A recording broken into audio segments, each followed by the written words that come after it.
दरख्वास्त करूंगा इमरान खान साहब से कि वो अपने दिल की बात करें आपसे।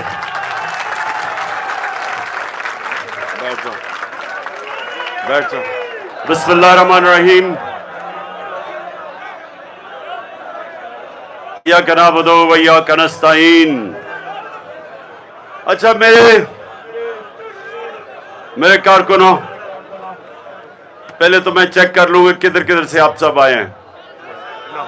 लाहौर हमेशा इधर, उसके बाद फैसलाबाद, उसके बाद कोटद्दू। कमाल है, कोटद्दू से भी यहां लोग पहुंच गए। अच्छा, और मेमन से ममन खैबर की पिछली लाइन है, चुप करो।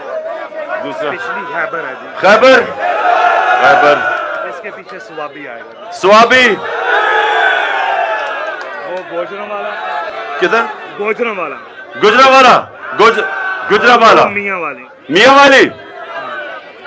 चले, शुक्र है मियां वाली भी पहुंच गया यहाँ। शुक्रिया। अच्छा जी, अच्छा आप टाइम कितना एग्जैक्टली?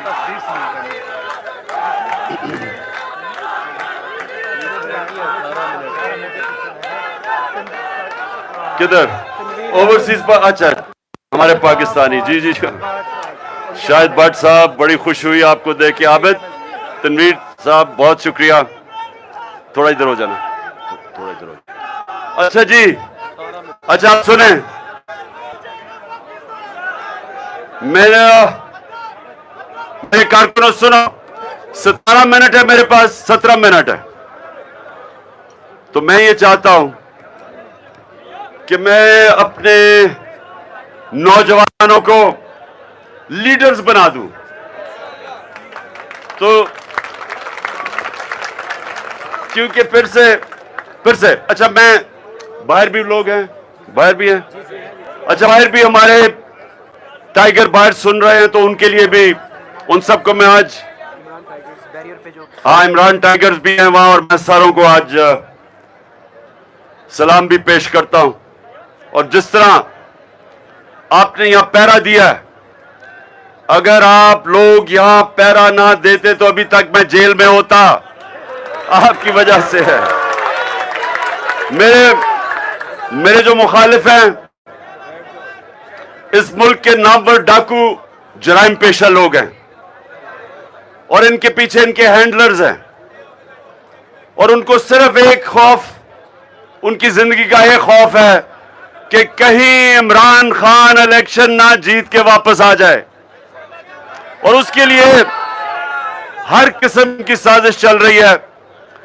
लेकिन याद रखें, कुरान में अल्लाह कहता है कि एक प्लान इंसान बनाता है और दूसरा प्लान, और कामयाब एक प्लान होता है सिर्फ, और वो अल्लाह का है। तो इसलिए अल्लाह अभी तक हमें बचा के यहां ले आया है।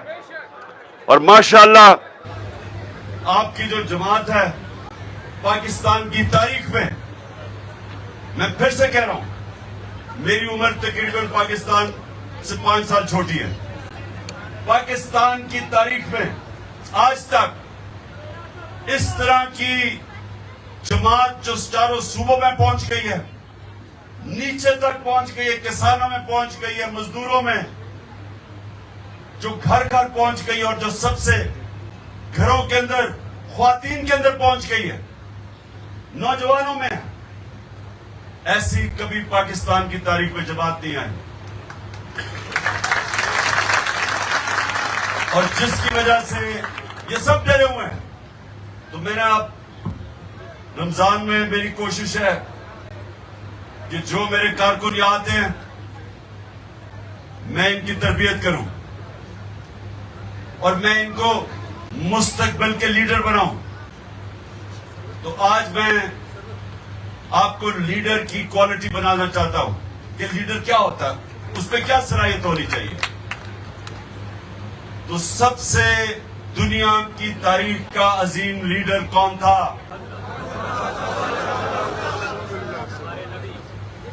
हमारे नबी मोहम्मद मुस्तफा सल्लल्लाहु अलैहि वसल्लम। दुनिया की जब भी लीडरशिप के ऊपर किताब लिखते हैं कि किसने सबसे ज्यादा, किसके कारनामे सबसे ज्यादा थे, तो किसी इंसान, किसी लीडर के वो कारनामे नहीं थे, चाहे आप मुसलमान हो या ना हो, जो मेरे नबी सल्लल्लाहु अलैहि वसल्लम के थे।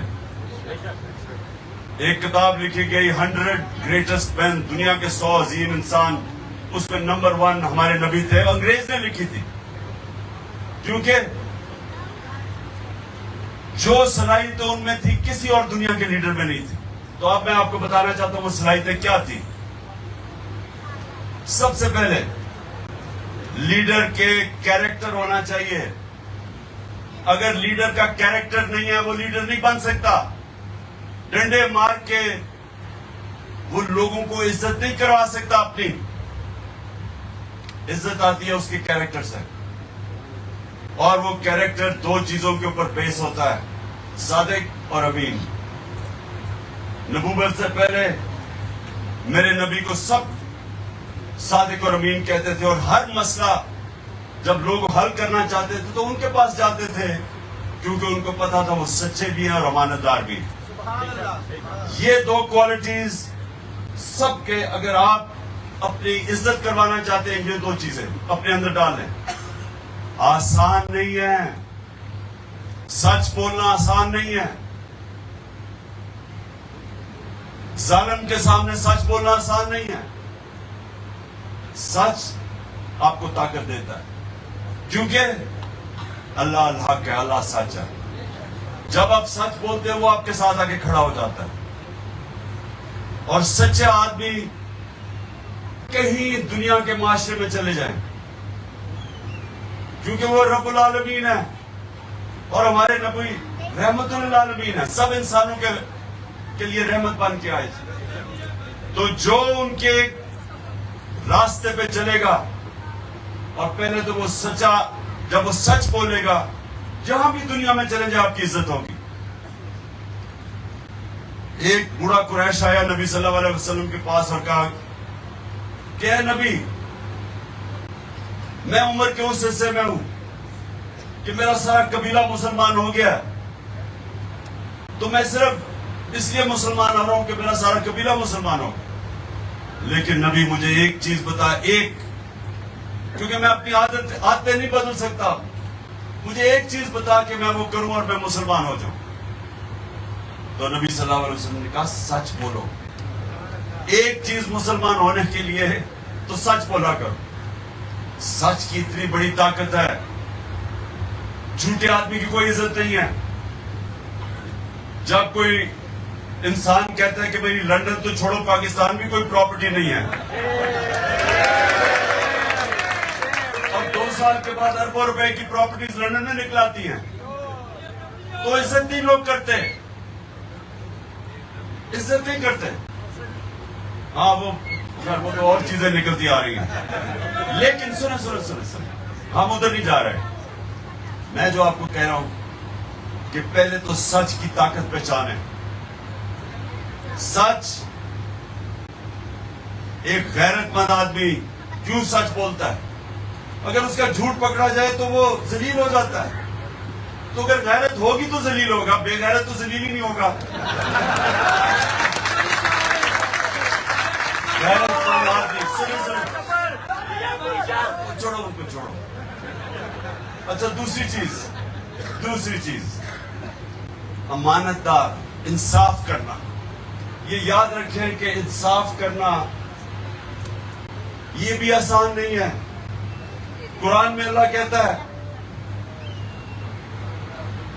ये जरा आयत सुन लें, मुझे इस आयत ने बड़ा मुतासिर किया था जब मैंने ये आयत पढ़ी, कि अपने दुश्मनों से भी इतनी नफरत ना करो कि इंसाफ ना कर सको। यानी अपने दुश्मनों से भी किसी से इतनी नफरत ना करो कि इंसाफ ना कर सको। ये है जोर इंसाफ के ऊपर।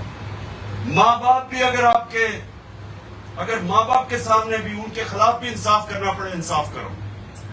माँ बाप का कितना रुतबा है हमारे दीन में, लेकिन इंसाफ का कितना ऊंचा रुतबा है उससे। तो ये 2 चीजें अपने याद रखें। कि जब भी आए, मसलन आप जब कैप्टन बने या आप कोई यूनियन काउंसिल के नाज़िम बने या आगे जाए डिस्ट्रिक्ट में बने या एमपी बने या एमएलए बने, याद रखें आपके ऊपर सबसे ज्यादा लाजिम है कि आप इंसाफ करें, क्योंकि उसको लीडर मानते हैं लोग जब पता है कि वो सिफारिशी नहीं खिलाता, वो इंसाफ करता है। जो इंसाफ नहीं करता उसकी इज्जत नहीं है। आज आप पीटीआई को देख लें, तहरीक इंसाफ को, और बाकी जमातों को देख लें। एक जमात में सारे जरदारी और भुट्टो ऊपर बैठे हुए हैं, दूसरे में सिर्फ शरीफ ऊपर बैठे हुए हैं। तहरीक इंसाफ में बताया कौन सा इमरान का रिश्तेदार ऊपर बैठा हुआ है, क्योंकि टाइम कम है, टाइम कम है। तीसरी चीज,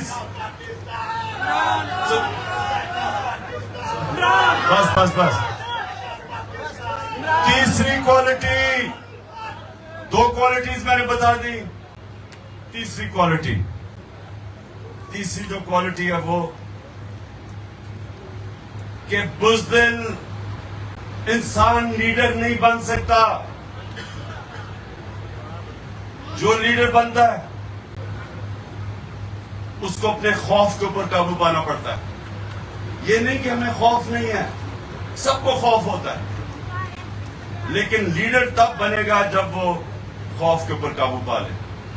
क्योंकि अगर मसलन अगर फौज है और वो देखे कि उनका कमांडर या उनका जो ऊपर जनरल या मेजर वो डर गया, तो सारी फौज उसकी इज्जत करनी छोड़ देती है। खालिद बिन वलीद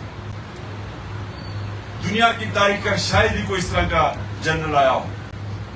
अगली सबसे आगे लड़ता था खालिद बिन वलीद, सबसे आगे लड़ते थे, लीड करते थे, तो फिर थोड़े से लोगों से वो जीत जाते थे, क्योंकि लीडर आगे, जब तक लीडर खड़ा है उसकी टीम खड़ी है। क्रिकेट कैप्टन, सारी खेलों के अंदर सिर्फ एक कैप्टन में लीडरशिप की जरूरत है, एक खेल में, वो है क्रिकेट। मैदान में जब मुश्किल वक्त आता है सारी टीम कैप्टन की तरफ देखती है। जब एक मैच फंस जाता है, क्राइसिस आता है, टीम हारने लगती है, तो सारी टीम कप्तान की तरफ देखती है। जिधर कप्तान गिरा टीम गिरी, जब वो खड़ा हो गया टीम लड़ती रहती है। ये किसी में भी, हर चीज में दुनिया में लीडर वो होता है जो प्रेशर बर्दाश्त करता है, जो मुश्किल वक्त पे खड़ा होता है, जो डरता नहीं है, जो अपने खौफ पे काबू पाता है। तो ये तीसरी क्वालिटी है। और अल्लाह कुरान के अंदर जो हम अब उस पर जब अमल करते हैं तो हमारा दीन ही हमें ताकत दे देता है। क्योंकि अल्लाह जब ये कहता है कि जिंदगी मौत मेरे हाथ में, इज्जत जिल्लत मेरे हाथ में और रिस्क मेरे हाथ में, जब ये तीन चीजें जो सबसे बड़े इंसान में खौफ पैदा करता है, जब अल्लाह कहता है मेरे हाथ में है, तो आपके खौफ दूर कर रहा होता है। और फिर कुरान की आयत है कि जो लोग ईमान ले आए हैं अल्लाह उनके खौफ दूर कर देता है। और इसलिए जब नबी सल्लल्लाहु अलैहि वसल्लम ने मदीना की रियासत में वो अरब जिनकी हैसियत नहीं थी, उनको जब एक कौम बनाया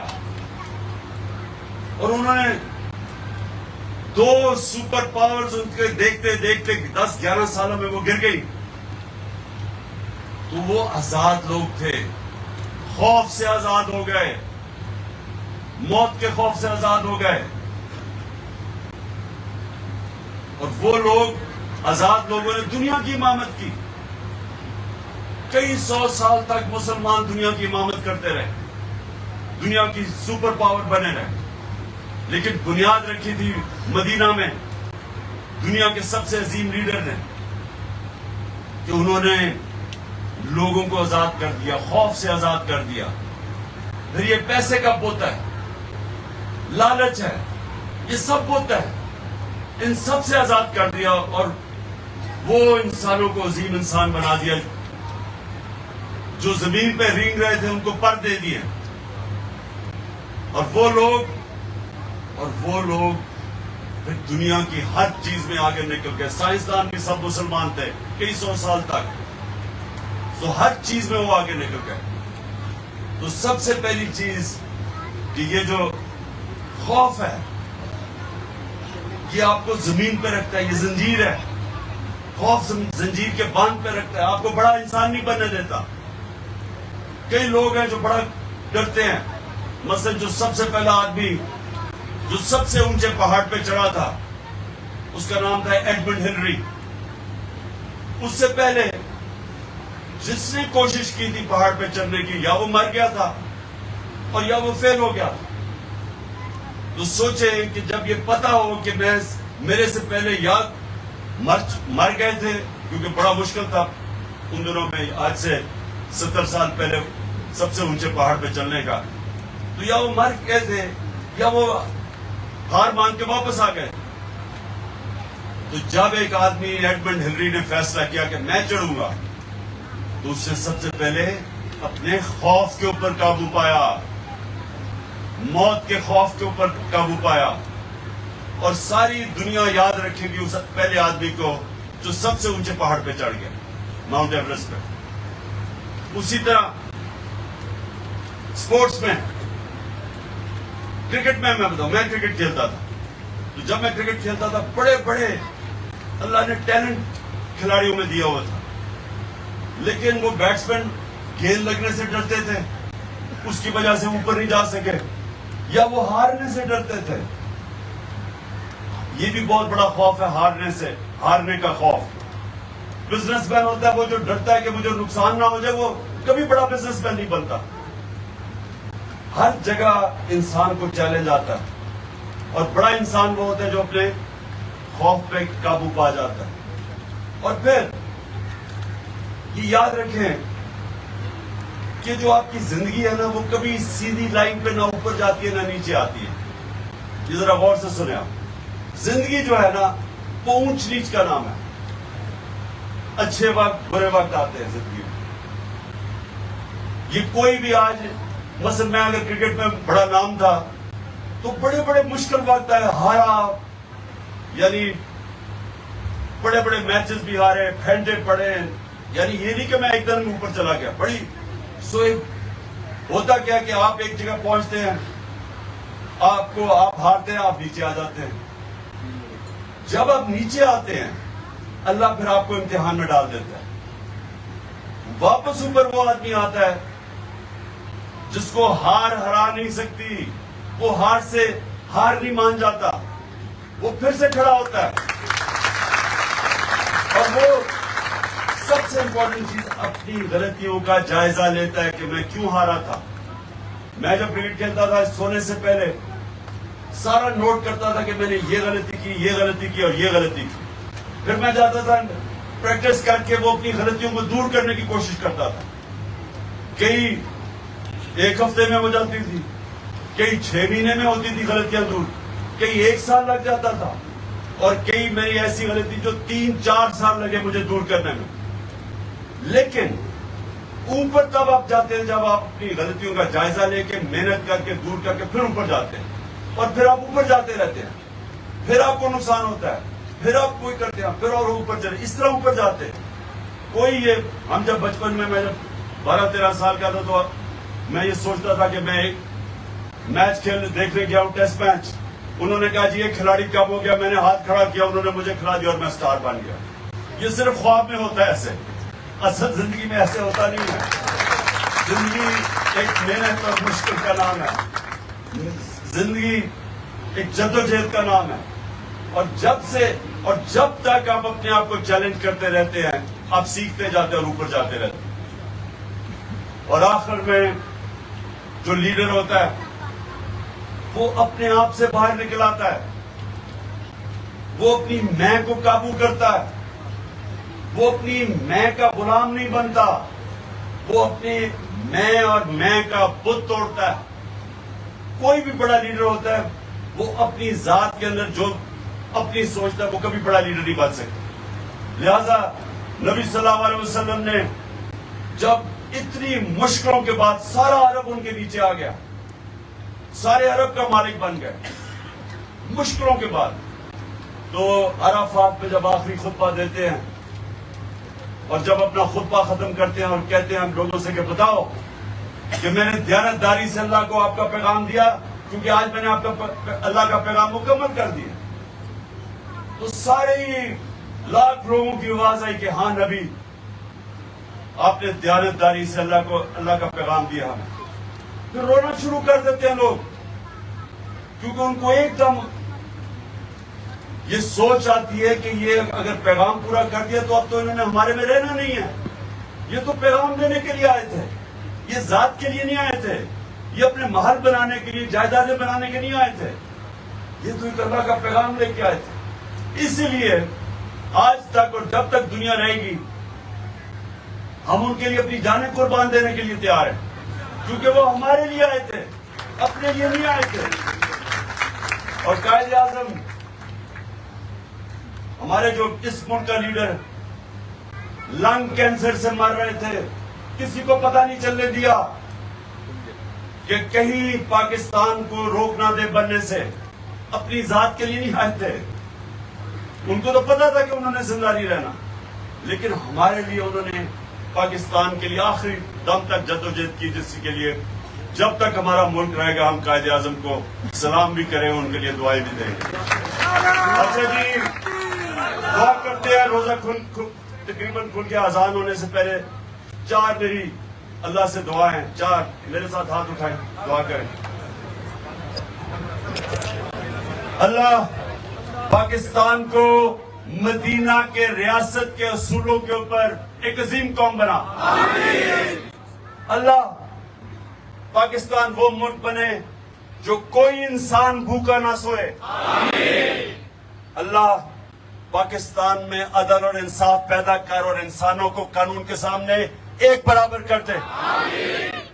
और आखिर में खास तौर पे यह मुमान इधर से कबायली इलाके से बहुत लोग जाते हैं बाहर नौकरियां ढूंढने के लिए, तो मैं आपके लिए भी, क्योंकि माएं बहनें बच्चे सब याद करते हैं जब कमाने वाला बाहर चला जाए, तो मेरी आखिरी दुआ ये है कि अल्लाह पाकिस्तान को वो मुल्क बना जो बाहर से लोग पाकिस्तान में नौकरियां ढूंढने आए। आमीन।